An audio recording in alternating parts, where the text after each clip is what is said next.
जी। हरे कृष्णा, दंड प्रणाम राधा माता जी। दंडवत प्रणाम माता जी। हरे कृष्ण। हरे कृष्णा। अच्छा, प्रवीणा माता जी नहीं है।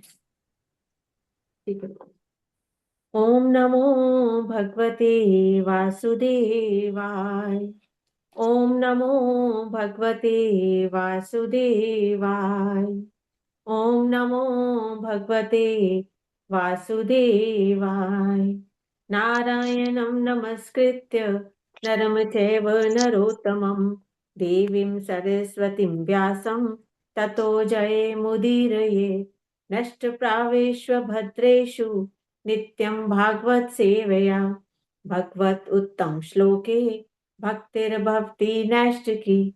कृष्णाय वासुदेवाय देवकी नंदनाय च नन्दगोपकुमाराय गोविन्दाय नमो नमः। गोविन्दाय नमो नमः। गोविन्दाय नमो नमः। हरे कृष्णा। थैंक यू माता जी। हरे कृष्णा। आप सबको दंडवत प्रणाम।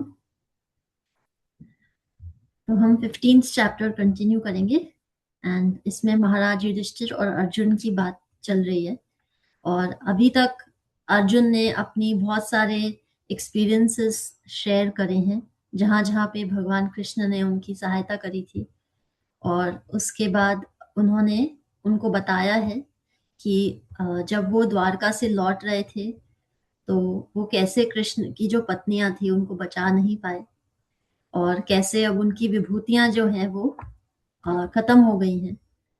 और अब वो उनको बता रहे हैं कि कैसे जो द्वारका वासी हैं, क्योंकि उनको ब्राह्मण से कर्स मिला था, तो इस प्रकार वो सब एक दूसरे को मार रहे थे और उस प्रकार वो मर गए हैं सब। और ये सब भगवान श्री कृष्ण की इच्छा से हुआ है। जैसे कुछ किसी समय पे कोई लोग एक दूसरे को बचाते हैं और एक फिर कुछ समय पश्चात वही लोग एक दूसरे के मृत्यु का कारण बन जाते हैं। तो हम 25th वर्स पे हैं, हम वहां से स्टार्ट करेंगे। जलौ कसाम जले यद्वन महान्तो दंत्य अनीयशा दुर्बालान बलिनो राजन महान्तो बलिनो मिथ इवं बलिष्ठैर्यदुभिर् महद्भिर् इतरन् विभु यदुन् यदुभिर् अन्योन्यम भूरुभारान् संजहारः। हरे कृष्णा। सभी को दंडवत प्रणाम। हे राजन, जिस प्रकार समुद्र में बड़े और बलशाली जलचर छोटे मोटे तथा निर्बल जलचरों को निगल जाते हैं, उसी प्रकार पूर्ण पुरुषोत्तम भगवान ने भी धरती का भार हल्का करने हेतु निर्बल यदु को मारने हेतु बलशाली यदु को और छोटे यदु को मारने हेतु बड़े यदु को भिड़ा दिया है। हरे कृष्ण। थैंक यू माता जी। तो यहाँ पे उसी बात को अर्जुन कंटिन्यू कर रहे हैं कि भगवान की इच्छा से द्वारकावासी जो थे उनके बीच में मिसअंडरस्टैंडिंग हुई और लड़ाई हुई, और कैसे वो एक दूसरे की मृत्यु का कारण बने। जिस प्रकार प्रकृति में या समुद्र में हम देखते हैं कि एक बड़ा जानवर छोटे जानवर को खा लेता है, या एक बलशाली व्यक्ति कमजोर व्यक्ति को मार सकता है। तो उसी प्रकार भगवान ने, क्योंकि भगवान की लीला का एक रीजन था कि उनको धर्म संस्थापना करनी थी। तो जब उन्होंने अधर्म देखा तो उस समय उन्होंने ये विचार किया कि कैसे अधर्म की ग्लानि की जा सके। और अम, उस प्रकार उन्होंने अपने ही परिवार के लोगों के बीच में मिसअंडरस्टैंडिंग क्रिएट करी और एक दूसरे का विनाश उन्होंने किया। क्योंकि एक्चुअली में जब, जैसे हमने पिछले वाले श्लोक में बात करी थी कि जब शांति होती है तब वो तभी होती है जब धर्म के साथ छेड़छाड़ नहीं करी जाती। लेकिन जब इंसान, एक्चुअली अगर हम प्रकृति को देखें, पूरी प्रकृति को हम देखें, सारे जीव जंतुओं को, जो समुद्र में रहते हैं, जो धरती में रहते हैं, जो आकाश में उड़ते हैं, हर प्रकार के जीव को देखें और इंसान को देखें, तो केवल इंसान ऐसा जीव है जो प्रकृति को दोहन करता है। प्रकृति के साथ छेड़छाड़ करता है और प्रकृति को वैसा नहीं रहने देता जैसा उसे मिली है जन्म से प्रकृति। वो प्रकृति के साथ कोई ना कोई मैनिपुलेशन करता रहता है, और जब वो मैनिपुलेशन उसकी जरूरतों से ज्यादा हो जाती है तो वो क्यों होती है? क्योंकि उसके बीच, उसके मन में कहीं ना कहीं स्वार्थ की इच्छा होती है, स्वार्थ होता है कि मेरे इसका दोहन कर सकूं, क्योंकि ये प्रकृति है, ये मेरी है, मेरा इस पे जोर चलता है। तो जब ऐसी भावना आ जाती है तब, और स्वार्थ बढ़ता है, धर्म की ग्लानि होती है, तो उस समय युद्ध होता है आदमियों के बीच में, देशों के बीच में, कम्युनिटीज के बीच में। और उस समय युद्ध इसलिए होता है क्योंकि सब भूल जाते हैं कि असली भोक्ता कौन है, असली यज्ञों के स्वामी कौन है, इस जगत के निर्देशक निर्माता कौन है। क्योंकि अगर जैसे हम बोले कि हमें तो ना कोई बोले कि आप खीर बनाइए, तो आप सपोज बिजी हैं और आप कहें कि शुरू से खीर बनाने में तो बहुत समय लगता है, पर अगर आप सोचें, जैसे कि हम कह रहे हैं शुरू से खीर बनाना, शुरू से बनाना मतलब फिर तो हमें पहले ब्रह्मांड बनाना पड़ेगा ना, क्योंकि उसके बाद ब्रह्मांड बनेगा, फिर चावल हमें मिलेंगे, अनाज मिलेगा, फिर गाय मिलेगी, फिर दूध मिलेगा, फिर खीर बनेगी और शक्कर डलेगी। तो हम शुरू से कुछ भी नहीं लेके आते, शुरू से हमें सब दिया जाता है। हम किसी भी प्रकार के क्रिएटर नहीं हैं, हम सिर्फ मैन्युपुलेटर हैं। हम चीजों को मैन्युपुलेट करते हैं और हम ये भावना जताने लग जाते हैं कि ये मैंने बनाई है, जबकि हमने कुछ बनाया नहीं है, हमें सब प्रदान किया गया है, उसको बस हमने इधर से उधर कर दिया है। तो इसी प्रकार जब हम भगवान को सेंटर में नहीं रखते लाइफ में, तब हम अपने आप को सेंटर में रखते हैं। और जब लोगों के बीच में लड़ाई क्यों होती है? क्योंकि सब जने अपने सेंटर में रहना चाहते हैं, सब जने कहना चाहते हैं कि मैं सेंटर में हूं और मैं तुम्हें बताऊंगा कि तुम्हें क्या करना चाहिए या तुम्हारी लाइफ कैसे चलनी चाहिए। और फिर सामने वाला सोचता है कि नहीं, तुम कौन हो मुझे बताने वाले, मैं तुम्हें बताऊंगा। तो सब एक सेंटर के लिए लड़ रहे हैं, सब उस सेंटर में आना चाहते हैं। लेकिन उस सेंटर में जब भगवान होते हैं, तो भगवान को हम सेंटर में जब रखते हैं तो क्या होता है? जैसे हम एक डायमंड पे अगर लाइट फेंके, तो वो डायमंड हर जगह लाइट रिफ्लेक्ट करता है, हर दिशा में, सिर्फ उस जगह में नहीं जहां पे लाइट हमने फेंकी होती है उसके ऊपर। तो वो डायमंड हमें हर जगह लाइट फेंकने के लिए सक्षम बना देता है। हर जने को हम रिस्पेक्ट करना जान पाते हैं अगर हम भगवान को सेंटर में रखते हैं। पर जब भगवान सेंटर में नहीं होते तो फिर हमारा फोकस क्या हो जाता है लाइफ में, कि हम सेंटर में कैसे रहें और दूसरों को सेंटर में कैसे ना आने दें। और यही इस जगत का मोह है, यही माया का जो जाल है, वो यही है, मेरा, मैं और तुम्हारा, मैं और मेरा, हम और वो, जबकि ऐसा कुछ भी नहीं है। क्योंकि हमें बारी बारी भगवान क्या कह रहे हैं कि सब जीवात्माएं मेरे अंश हैं, तो मैं और मेरा करने से क्या होएगा। जैसे अर्जुन ने पिछले श्लोक में कहा कि मैं वही अर्जुन हूं, मैं वही गांडीव धनुषधारी हूं, मेरे आगे तो मैं वही व्यक्ति हूं जिसके आगे बहुत राजाओं ने सर झुकाए, और मेरे पास वही रथ है, वही घोड़े हैं, लेकिन मेरे पास अब बल नहीं है, मेरे पास अब विभूति नहीं है। तो जब हमारे को ये समझ में आ जाता है कि असली हमारे जीवन का जो रत्न है वो कौन है, वो भगवान है, जब उस रत्न पे, उस हीरे पे हम फोकस करते हैं, उस हीरे को हम इम्पोर्टेंस देते हैं, तो वो हीरा ही हमें प्रज्वलित कर देता है। उस हीरे से ही हम दुनिया को दिखाई देते हैं, कि दुनिया को लगता है कि जैसे अर्जुन दुनिया को दिखाई देते थे कि ये तो महात्मा हैं, ये तो बहुत बड़े योद्धा हैं, ये तो बहुत धनुर्धारी हैं, पार्थ हैं, जो भी उनके अनेक विभूतियां थी, क्योंकि वो कृष्ण को उन्होंने सेंटर में रखा हुआ था। पर कृष्ण ने अब क्योंकि कृष्ण नहीं है और अधर्म वापस आ रहा है और अर्जुन की विभूति चली गई है, तो इस प्रकार भगवान ने जो द्वारकावासी थे उनके बीच में ऐसी सिचुएशन क्रिएट कराई कि वो खुद ही एक दूसरे का विनाश कर दें और अधर्म खत्म हो जाए।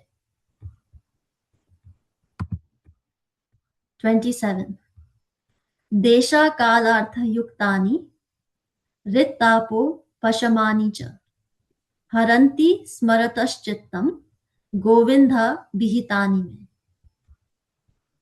अब मैं श्री भगवान गोविंद द्वारा मुझे दिए गए उपदेशों की ओर आकृष्ट हूँ, क्योंकि वे देशकाल की समस्त परिस्थितियों में हृदय की जलन को शांत करने वाले आदेशों से परिपूर्ण बनाए गए हैं। हरे कृष्ण। थैंक यू माता जी। अब वो बहुत ही, उन्होंने अभी तक जितने भी श्लोक कहे हैं उन सब से हमें ये समझ में आ रहा है कि अर्जुन बहुत शोकग्रस्त हैं और उनको ये शोक तो है कि अब भगवान कृष्ण की लीला समाप्त हो गई है, द्वारकावासी चले गए हैं और उनकी विभूतियां भी चली गई हैं। तो ये ऑलमोस्ट एक तरह से उनके जीवन में वो समय है कि जैसे अलग अलग एज ग्रुप्स में एक प्रकार का आइडेंटिटी क्राइसिस होता है। जब कुछ जो 20s 30s में लोग होते हैं उनको ये आइडेंटिटी चाहिए होती है कि मेरा पर्पस क्या है, मैं क्या करूं, मैं क्या पढ़ूं, मैं क्या बनूं। उसी प्रकार जब लोग 40s 50s की तरफ चले जाते हैं तो उस समय उनके जीवन में एक अलग ट्रांजिशन आ रहा होता है। कुछ लोगों के जो फैमिलीज होती हैं वो छोटी हो रही होती हैं बिकॉज उनके बच्चे बाहर जा रहे होते हैं पढ़ने के लिए, तो उनके लिए एक अलग आइडेंटिटी होती है उस समय। और फिर जब वो 60s 70s 80s में चले जाते हैं तब उस समय बहुत ज्यादा जो उस समय उनके पास रिटायरमेंट का फेज होता है और वो उस समय काम नहीं कर रहे होते या उनकी उतनी ज्यादा सोशल इन्फ्लुएंस नहीं होती, तो एक तरह से वो अपनी जो किरदार है उसको स्टेज पे से समेट रहे होते हैं। तो उस समय एक अलग आइडेंटिटी चल रही होती है लोगों के मन में। तो ये जीवन के अलग अलग फेजेस हैं जहाँ पे हम अपनी आइडेंटिटी ढूंढते हैं और ज्यादातर हम आइडेंटिटी इस दुनिया से ढूंढते हैं कि हम कौन हैं, हम क्या काम करते हैं, हमारा परिवार कौन है, हमारे हमारे जो सोशल स्टेटस है वो कैसा है, हमारे जो उठने मिलने वाले हैं, उठने बैठने वाले हैं वो कैसे हैं, हम कहाँ से पढ़े हैं, हमारे पास कितना धन है, कितनी हमारे पास प्रॉपर्टी है। इन चीजों से, इन मापदंडों से हम अपने आप को एक आइडेंटिटी देते हैं जीवन में। पर फिर एक समय आता है जैसे कि अर्जुन की अब सिचुएशन है कि वो उन्होंने पूरा जीवन अब देख लिया है, धनुर्विद्या में सबसे आगे हैं, योद्धा हैं, युद्ध भी हो गया, उनके जीवन में जो दुख परेशानियां आई थी वो भी आके चली गई, सब कुछ हो गया और अब भगवान की भी लीला समाप्त हो गई। तो अब वो फाइनली ये पूछ रहे हैं, वो सोच रहे हैं कि अब मेरी मेरी मेरी आइडेंटिटी है क्या, मैं हूं कौन। जो कि हम बारी बारी ये बात almost once in a while class में हम बोलते हैं कि हर ट्रांजिशन में हम ये क्वेश्चन पूछते हैं खुद से कि मैं हूं कौन और अगला मोड़ क्या है। तो अर्जुन भी उसी सिचुएशन में है और वो यहाँ पे एक बहुत ही प्रॉमिसिंग चीज कह रहे हैं, देश काल अर्थयुक्तानि। जो भगवान ने उनको इंस्ट्रक्शन दिया था, भगवान ने जो उनको समझाया था, वो हर परिस्थिति, हर समय, देश काल, हर परिस्थिति, हर समय वो एडवाइस लागू होता है। और वो क्या याद कर रहे हैं इस समय? भगवत गीता को। वो भगवत गीता में जो भगवत गीता भगवान ने उनको युद्ध क्षेत्र में सुनाई थी, अब वो उसको याद कर रहे हैं और उससे वो सोच, उनको भगवान ने जब ज्ञान दिया था तो उन्होंने उनको बताया था कि 5 चीजें बहुत इंपॉर्टेंट हैं जो एक हमारा जो जन्म है उसमें, परमात्मा, जीवात्मा, प्रकृति, काल और कर्म। और अब वो ये 5 चीजें देख रहे हैं अपनी लाइफ में। तो अगर हम इन 5 चीजों को देखें तो वो परमात्मा को जानते हैं, वो खुद को जानते हैं, प्रकृति को जानते हैं और प्रकृति, काल और कर्म के जो प्रोसेस हैं उन तीनों से वो निकल चुके।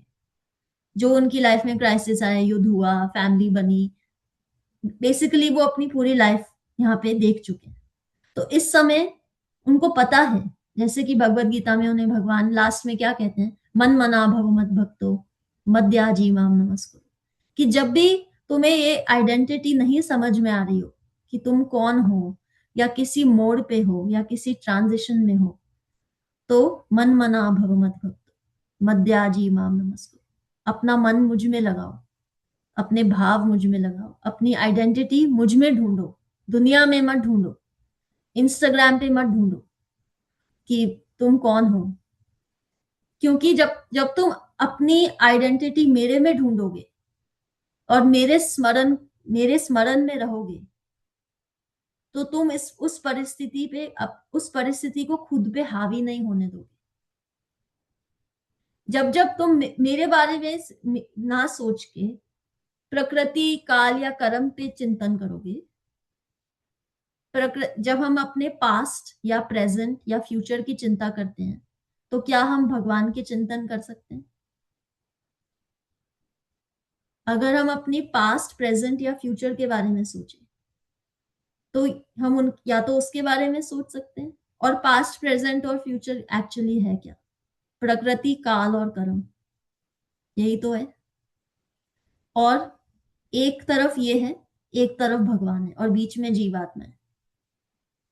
तो जब हम प्रकृति, काल और कर्म में आइडेंटिटी ढूंढते हैं, तो वो कुछ समय के लिए शायद हमें आइडेंटिटी दे सकती है, लेकिन फिर कोई मोड़ आ जाता है, फिर कोई ट्रांजिशन आ जाता है, और फिर हम ये सवाल पूछते हैं कि मैं हूं कौन, मेरे को समझ नहीं आ रहा।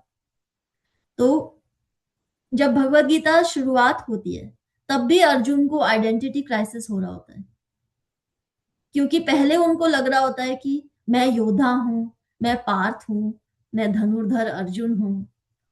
वो इस विचारधारा में होते हैं, और वो श्री कृष्ण से क्या कहते हैं, अच्युत, रथ रथ लेके चलिए आप दोनों आर्मी के बीच में।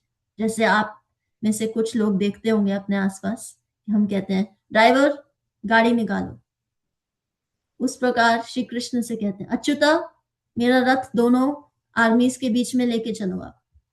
तो भगवान कृष्ण समझ जाते हैं कि ठीक है, मैं लेके चलता हूं, और इस प्रकार वहां पे रखूंगा कि जब तुम कौरव आर्मी देखोगे और विचलित हो जाओगे, तब तब मैं ये कॉन्फिडेंस तब जज करूंगा कि तुम फिर किससे बात कर रहे हो।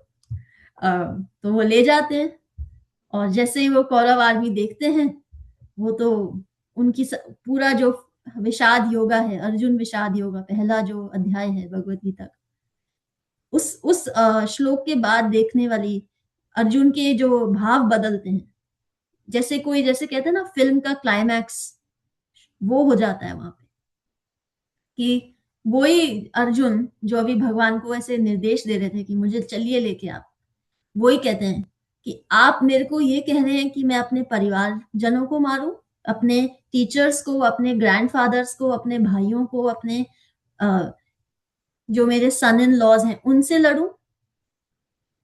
इससे तो मुझे पाप लग जाएगा, इससे तो मैं नरक में चला जाऊंगा, इससे तो बहुत सारी औरतें विधवा हो जाएंगी, इससे अच्छा तो मैं फिर एक कटोरा लेके भीख मांग लेता हूँ, वो मुझे मंजूर है, पर मैं ये युद्ध नहीं लड़ सकता। और वो ही गांडीव वो नीचे रख देते हैं और कहते हैं गोविंद, मेरे तो बाल खड़े हो रहे हैं, मेरे को तो बोला नहीं जा रहा, मेरी जीभ लड़खड़ा रही है, मेरे को पसीने आ रहे हैं, मैं युद्ध नहीं करूंगा। ये पहला चैप्टर है। आप कई बार हम पहले चैप्टर को ना ऐसे फटाफट स्किप कर देते हैं कि हाँ हाँ ठीक है, विषाद योग है ये तो, पर एक्चुअली में वो ही रीजन है अर्जुन की आइडेंटिटी क्राइसिस का, क्योंकि उस समय भी वो यही सोच रहे हैं, मैं हूं कौन? मैं सोच के आया था मैं योद्धा हूं, पर जैसे ही मैंने रियलिटी देखी सिचुएशन की, मेरे को तो समझ में नहीं आया मैं कौन। तो कई बार लाइफ में भी हमें लगता है हम बहुत प्रिपेयर्ड हैं, या हमें बहुत एक्सपीरियंस है, या हमें बहुत ज्ञान है, फिर आती है परिस्थिति सामने, और फिर हमें लगता है हम तो इस सुनामी में डूब जाएंगे, इसमें तो हमें कोई हमारा कुछ अच्छा नहीं निकलेगा। और उस समय जैसे अर्जुन यहाँ एडवाइस दे रहे हैं, वो उस समय अप्लाई हो जाता है, क्योंकि अर्जुन खुद यहाँ कह रहे हैं कि देश कालार्थ युक्तानी रित तापो पशमानी चा। जब रित जो हार्ट है, दिल है, तपो, जब तप रहा हो, उसको उपशमान, उसको उस अग्नि को बुझाने का तरीका जो है वो क्या है? गोविंद अभितानी में, जो गोविंद ने मुझे तब कहा था जब मैं युद्ध स्थल पे खड़ा हुआ था। तो हमारे पास हर सिचुएशन में ये चॉइस होती है, क्योंकि परमात्मा यहाँ खड़े हैं और प्रकृति, काल और कर्म हमारे साइड, इस साइड खड़ा है। तो हर मोड़ पे हम किसके पास अपनी आइडेंटिटी ढूंढने जाएंगे, वही उसी प्रकार। सपोज अगर आप बहुत मीठा खा लो तो फिर आपको पता है उसके बाद कैसी फीलिंग आती है बॉडी में। तो आप जो एक्शन करोगे आपको उसी प्रकार का कॉन्सिक्वेंस या रिस्पॉन्स मिलेगा। तो अगर आप प्रकृति काल कर्म में आइडेंटिटी ढूंढेंगे तो फिर वैसा ही रिस्पॉन्स आएगा। और प्रकृति को, जैसे भगवान कहते हैं कि प्रकृति में 3 गुण हैं, और कलयुग में खासतौर पे या आम आदमी के जीवन में रजो और तमोगुण बहुत ज्यादा रहता है। तो जब हम प्रकृति काल और कर्म में अपने आप को ढूंढने निकलते हैं, तो अब मान के चलिए कि हमें राजसिक और तामसिक प्रभाव ही आएगा हमारे जीवन में। और जब आपका, जैसे अर्जुन कह रहे हैं कि मेरा जलते हुए हृदय को क्या ठंडक पहुंचा सकता है, तो जब आपका हृदय जल रहा हो और आप जाके राजसिक और तामसिक इन्फ्लुएंस में अपना जवाब ढूंढोगे, तो क्या हृदय और जलेगा या और ठंडा होएगा? जलेगा। तो हमारे पास चॉइस होती है कि हम किसके पास जा रहे हैं, प्रकृति, काल या कर्म, या परमात्मा। और परमात्मा के पास जाने का मतलब ये नहीं है कि आप उठ के मंदिर में चले जाइए। आप जा सकते हैं तो जाइए, पर सिंपल तरीका है, मन मना भव मद भक्तो। सिंपल, मन मना, अपने मन से उनको याद कर लो, उनको मन में नमस्कार कर दो। मन मना भव मद भक्तो मद्याजी माम नमस्कार। सिंपल, उसमें कोई ज्यादा कॉम्प्लिकेशन नहीं है। और ये एक प्रॉमिसिंग वर्स है कि किसी भी परिस्थिति में, किसी भी समय पे, जब हृदय में, मन में बहुत अशांति हो, बहुत प्रज्वलित ऐसी अग्नि हो जो शांत नहीं कर पा रहे आप, उस समय मन मना भव मद भक्तो गोविंद अभितानी में, जो भगवान गोविंद ने हमें शिक्षाएं दी हैं, उन पे अगर हम मनन करें, उनका चिंतन करें, तो वो हमारे भीतर जो अग्नि है उसको, उपासमनी, उसको बुझा सकती है।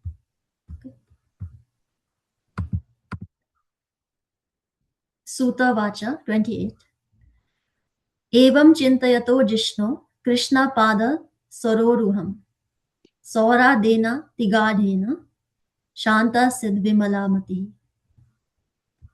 श्री सूत गोस्वामी ने कहा, इस प्रकार श्री भगवान के उपदेश जो अत्यधिक घनिष्ठ मित्रता में प्रदान किए गए थे, उसके विषय में सोचने में तथा उनके चरण कमलों का चिंतन करने में तल्लीन अर्जुन का मन शांत और समस्त भौतिक कल्मश से रहित हो गया। हरे कृष्ण। थैंक यू माता जी। तो यहाँ पे वो ये डिस्क्राइब कर रहे हैं कि जब अर्जुन और महाराज युधिष्ठिर की बात चल रही थी, उसके बाद अब जो कॉन्वर्सेशन है वो सूत गोस्वामी और ऋषियों के बीच में आ गई है दोबारा। तो सूत गोस्वामी कह रहे हैं कि अर्जुन जो थे, अब वो भगवान कृष्ण के जो बोले हुए इंस्ट्रक्शन है उनके बारे में चिंतन करने लगे। और उसी समय उन्होंने, जब भगवान यहाँ जैसे कहा रहे हैं, एवं चिंतयतो जिष्णु, जिस समय उन्होंने चिंतन शुरू किया, और कृष्ण पदा सरोरुहम, जो कृष्ण के जो चरण है, चरण कमल है, उनके बारे में सोचा। सौहर देना, जो भी भगवान ने उनको एक डीप फ्रेंडशिप में बताया था, उसके बारे में उन्होंने जब सोचा, तब उस समय, जो हम नेक्स्ट श्लोक में पढ़ेंगे, कि उनको कैसे बहुत उस समय ऐसे लगा कि हाँ ठीक है, मेरी जो भी आइडेंटिटी क्राइसिस है, मुझे उससे ज्यादा जूझने की जरूरत नहीं है, क्योंकि अल्टीमेटली मैं कौन हूं? मैं कृष्ण का हूं।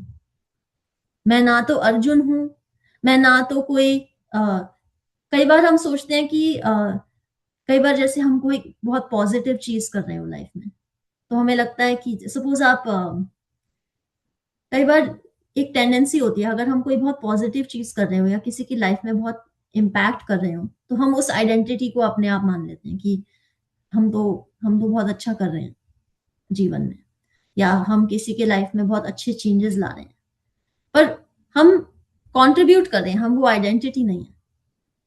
ये पहली चीज है।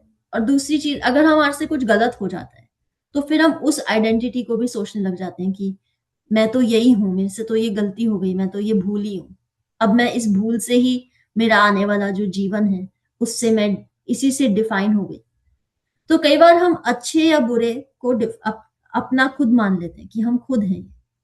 तो अब अर्जुन यहाँ पे सूत्र गोस्वामी कह रहे हैं कि अल्टीमेटली अर्जुन को क्या रियलाइज करना है कि मैं जीव आत्मा हूं, मेरा जो रोल था, किरदार था, वो पूरा हो गया।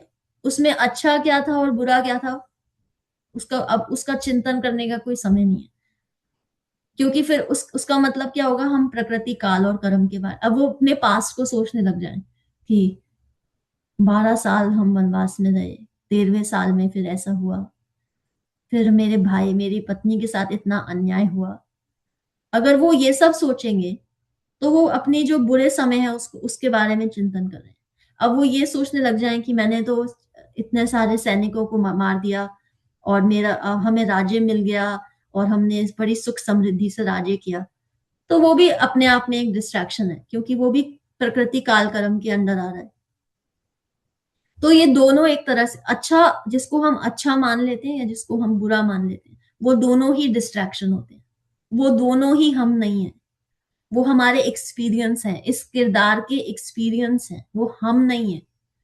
तो इसीलिए वो अब सोच रहे हैं कि उनको भगवान ने जो समझाया था उसके बारे में, और फाइनली वो ये सोच रहे हैं कि मैं एक्चुअली कौन हूं, मैं तो जीव आत्मा हूं, मैं तो भगवान का अंश हूं, मैं अर्जुन थोड़ी हूं, मैं तो कृष्ण का हूं, अर्जुन का तो किरदार मैं निभा रहा हूं, मैं हूं तो कृष्ण का ही। अगर आपसे मैं कहूं आप ये सेंटेंस कंप्लीट करिए कि मैं कौन हूं, आप उसका उत्तर क्या देंगे? अपना नाम देंगे, अपना प्रोफेशन देंगे, पर एक्चुअली मैं आप दोनों नहीं हूं। आप प्रोफेशन भी नहीं हो, आप अपने रोल भी नहीं हो, आप अपनी रिस्पॉन्सिबिलिटी भी नहीं हो, आप कृष्ण के हो, हम सब उनके हैं, हम उनके ही अंश हैं। तो हमें अपने आप को इसीलिए अपनी आइडेंटिटी से, अपने जो भी हमारे विभूतियां हैं उनसे अपने आप को आइडेंटिफाई नहीं करना चाहिए। एट द सेम टाइम हमें अपनी जो लाइफ की एक्सपीरियंसेस नेगेटिव रहे हैं उनसे भी आइडेंटिफाई नहीं करना चाहिए, क्योंकि दोनों में ही प्रकृति काल और कर्म आ रहे हैं। अल्टीमेटली हमें किससे आइडेंटिफाई करना है? भगवान से, क्योंकि वो ही हमारी रियल आइडेंटिटी के निर्माता हैं, हम उन्हीं के अंश हैं। अच्छा और बुरा सिर्फ हमारे माइंड की एक डेफिनेशन है कि जिस चीज से हमारे इंद्रियों को सुख मिला वो अच्छा, जिस चीज से हमारे इंद्रियों को दुख मिला वो बुरा। और माइंड की एक टेंडेंसी होती है, जो बुरा होता है उसके ऊपर वो ज्यादा मनन करता है, उसका मंथन करता है, मनन ही नहीं सिर्फ मंथन करता है उसका, ऐसे जैसे चक्की पीसिंग एंड पीसिंग लाइक दैट, ऐसे वो पीसता रहता है और उसमें से फिर विष पान करता रहता है और उसी में अपने आप को नेगेटिव इमोशंस देते रहता है। और इसीलिए हम अपनी जो कई बार जब हमारे साथ कुछ अच्छा नहीं हो रहा होता या हमें किसी बात का बुरा लग रहा होता है, तो हम उसे ऐसे घसीटते जाते हैं, ऐसे घसीटते जाते हैं, जैसे पता नहीं कि इतने बोझा ढो लेते हैं हमारे कंधों पे, जैसे पता नहीं हमने, मतलब जैसे हम यही परिस्थिति है, इस परिस्थिति ने हमें परिभाषित कर दिया है आने वाले पूरे जितने भी वर्ष बचे हमारे जीवन के।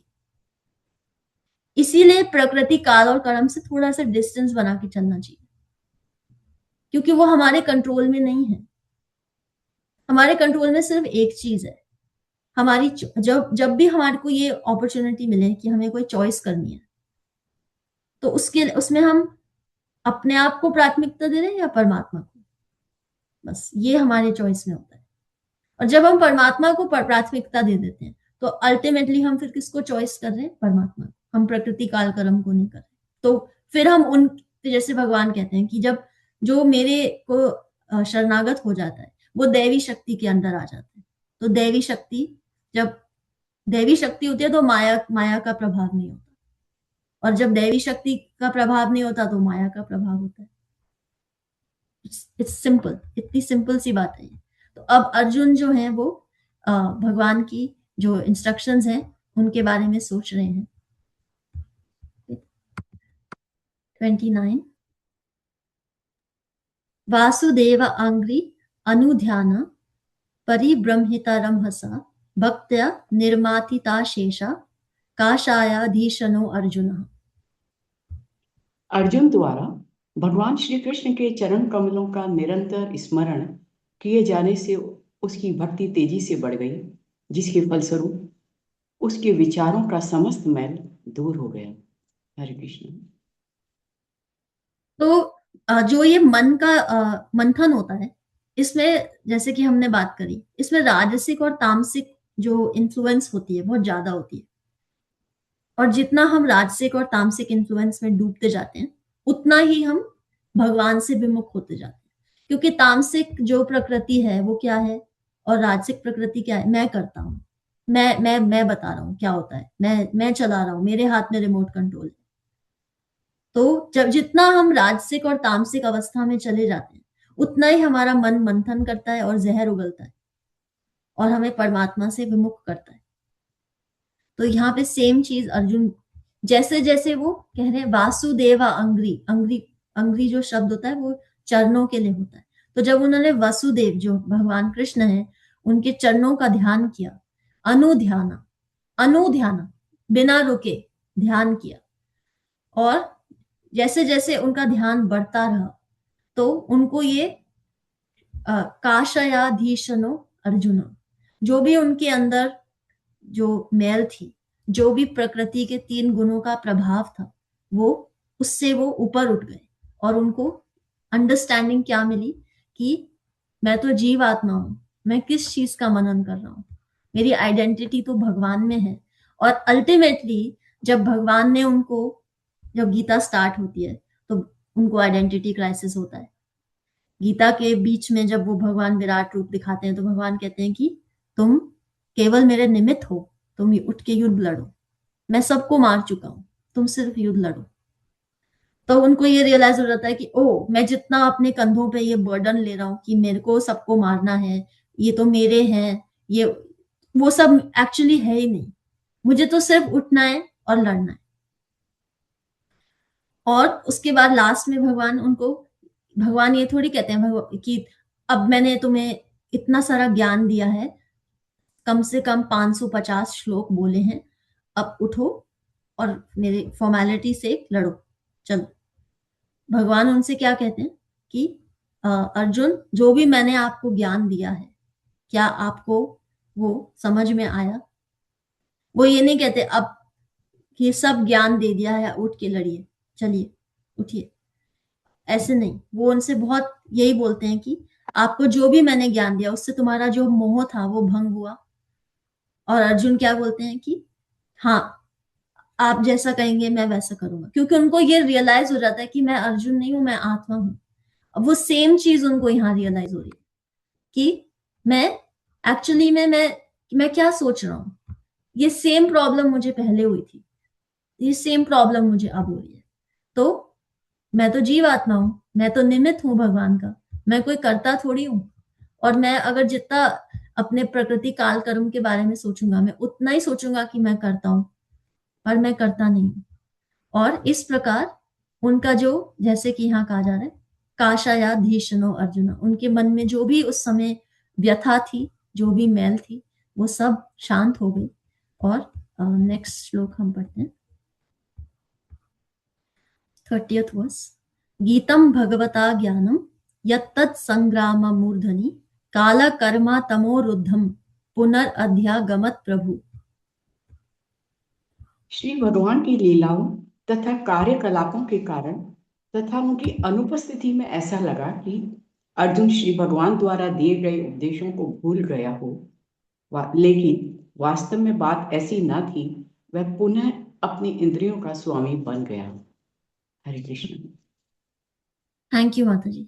तो यहाँ पे वही चीज जो हम पहले से डिस्कस कर रहे हैं कि अब उन्होंने ये सोचा कि मुझे भगवान ने क्या इंस्ट्रक्शन दिए थे, लेकिन जब इससे कुछ श्लोक पहले जब उनको जब वो अपनी व्यथा बता रहे थे युधिष्ठिर महाराज को और शोकग्रस्त थे क्योंकि भगवान की लीला समाप्त हो गई थी, तो उनको एक क्राइसिस हो रहा था, आइडेंटिटी क्राइसिस।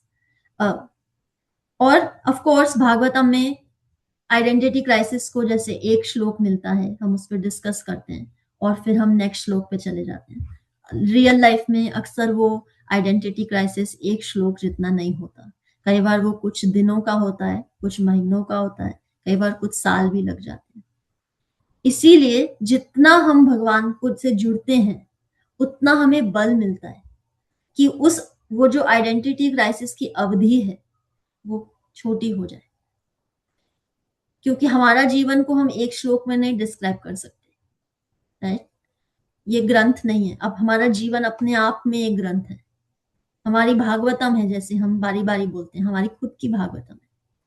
तो इसीलिए यहाँ पे अर्जुन कह रहे हैं कि जब उन्होंने भगवान का इंस्ट्रक्शंस याद करे और उनका स्मरण किया, और काल कर्म तमोरुद्धम, जो भी काल कर्म जिससे उनको तामसिक गुण जिनका उनका बढ़ रहा था, पुनर्अध्यगमत प्रभु, एकदम से उनको फिर याद आया कि ये प्रॉब्लम पहले भी मुझे हुई थी, और लेकिन मुझे भगवान ने उस समय क्या समझाया था कि तुम जीव आत्मा हो, और जीव आत्मा ना तो कभी मरती है ना उसका कभी विनाश होता है, और तुम निमित्त हो तुम मेरे निमित्त बन के ये कार्य करो, और ये मत सोचो कि तुम करता हो, ना किसी फल को पाने के लिए लड़ो, सिर्फ मेरे लिए लड़ो, सिर्फ मेरे निमित्त बनो, और हर समय मन मना भव मद भक्तो, मन मना अपना मन मुझे दो, मद भक्तो मेरी भक्ति करो,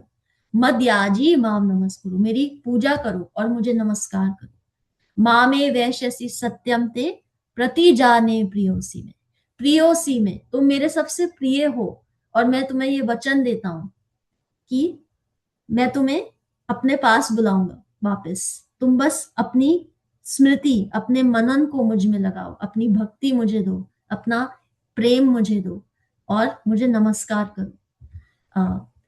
और इस प्रकार वो अपने आइडेंटिटी क्राइसिस से बाहर आने का प्रयास करते हैं, जो हम कल कंटिन्यू करेंगे।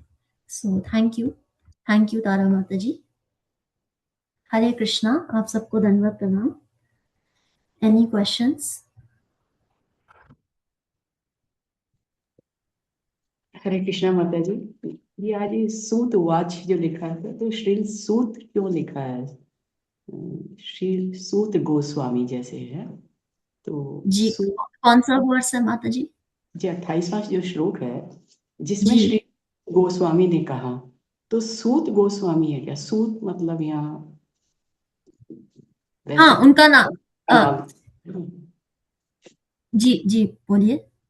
सूत तो मतलब निम्न स्तर का वर्ड, मतलब ये क्या यहाँ पर क्या उनका ये पदवी है, क्या है ये सूत? उनका नाम है सुत गोस्वामी। एक तो हाँ शुकदेव गोस्वामी है, हाँ जो महाराज परीक्षित को भागवतम सुनाएंगे, और जहां पे उन्होंने भागवत सुनाई थी वहां सूत गोस्वामी उपस्थित थे। सूत उनका नाम है। जी जी, सूत गोस्वामी वहां उपस्थित थे, और फिर उन्होंने बाद में जाके नैमिषारण्य में जो शौनक आदि ऋषि है उनको सुनाई। उनका नाम है जी। Thank you. हरे कृष्ण माता जी। माता जी, ये जो आपने बताया कि ब्राह्मण का श्राप मिला था यदुवंशियों को, इसके बारे में भी हमने पढ़ा था। एक्चुअली मैंने बीच में क्लासेस मिस की हैं, तो इसमें मेंशन आया था डिटेल में कि किस ब्राह्मण ने श्राप दिया था यदुवंशियों को।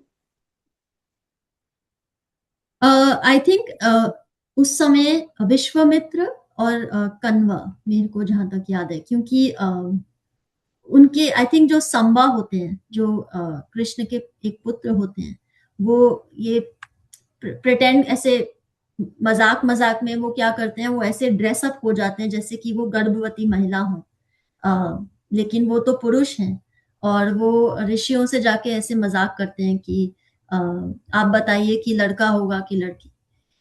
तो लेकिन वो तो ऋषि होते हैं, तो उनको पता चल जाता है कि ये तो पुरुष है, और वो इस चक्कर में उनको ये श्राप देते हैं कि आपके शरीर में से एक जो आयरन रॉड होती है, मूशाल, वो निकलेगी और वो ही आपके जो द्वारका कुल, यदु कुल है, उसकी विनाश का कारण बनेगी। और फिर जो आयरन का जो गोला होता है वो आता है, तो जो उग्रसेन, जो राजा होते हैं, वो उसको पिसवा के समुद्र में फेंकवा देते हैं। और जब वो समुद्र उसको बाहर वॉश करता है, पाउडर को सारे को, तो उनसे जो भाले होते हैं वो बन जाते हैं और उन्हीं भालों से यदुओं के बीच में लड़ाई हो जाती है। और तो कुछ लोग कहते हैं कि ये विश्वामित्र और जो कानव है उनका श्राप था। कुछ लोग ये भी मतलब बोलते हैं कि गांधारी जो थी, धृतराष्ट्र की पत्नी, उन्होंने श्री कृष्ण को, जब युद्ध समाप्त हो गया था, तो उन्होंने उनको ये श्राप दिया था कि जैसे मेरे पुत्र मरे हैं वैसे तुम्हारा भी परिवार का विनाश होगा। और एक बार एक और स्टोरी आती है कि दुर्वासा मुनि जो है, उन्होंने श्री रुक्मिणी जी को, जो श्री कृष्ण की पत्नी है, उनको ये श्राप, उनका एक श्राप था। और इसीलिए जो अभी मॉडर्न डे द्वारका है, उसमें जो रुक्मिणी जी का मंदिर है वो श्री कृष्ण से बहुत दूर है, साथ साथ नहीं है उनका मंदिर। तो बहुत, इसकी बहुत सारे रीजन है। आपका यही क्वेश्चन था? जी माता जी, थैंक यू माता जी। अर्चना माता जी, मंगल ध्वनि। हरे कृष्णा। दंडवत प्रणाम सभी को। दंडवत प्रणाम राधा माता जी, दंडवत प्रणाम वैकुंठ वासिनी माता जी, दंडवत प्रणाम सभी को। हरे कृष्णा। मंगल ध्वनि। जय ओम विष्णु पदाय डिवाइन ग्रेस एसी भक्ति वेदांत स्वामी श्री प्रभुपाद की जय। श्री भक्ति सिद्धांत सरस्वती ठाकुर गोस्वामी महाराज जी की जय। अनंत कोटि वैष्णव वृंदा की जय। नामाचार्य श्री हरिदास ठाकुर की जय। श्री श्री राधा माधव की जय। श्री पंच तत्व की जय। श्री जगन्नाथ बलदेव सुभद्रा की जय। श्री प्रहलाद नरसिंह भगवान की जय। श्री तुलसी महारानी की जय।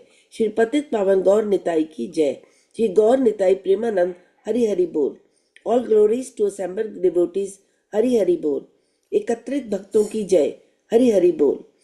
श्री गुरु और गौरांग की जय हरि हरि बोल। श्री प्रभुपाद जी की जय हरि हरि बोल।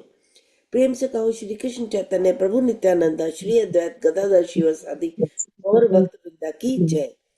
राधा कृष्ण गोप गोपीनाथ राधा कुंड गिरि गोवर्धन ब्रज भूमि वृंदावन धाम की जय।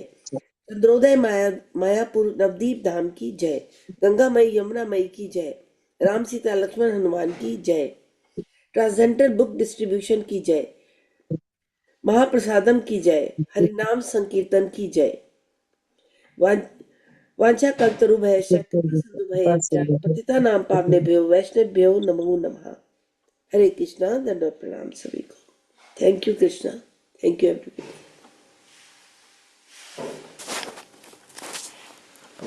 हरे कृष्णा। राधा माता जी, आप भी एंड कर देंगे सेशन का?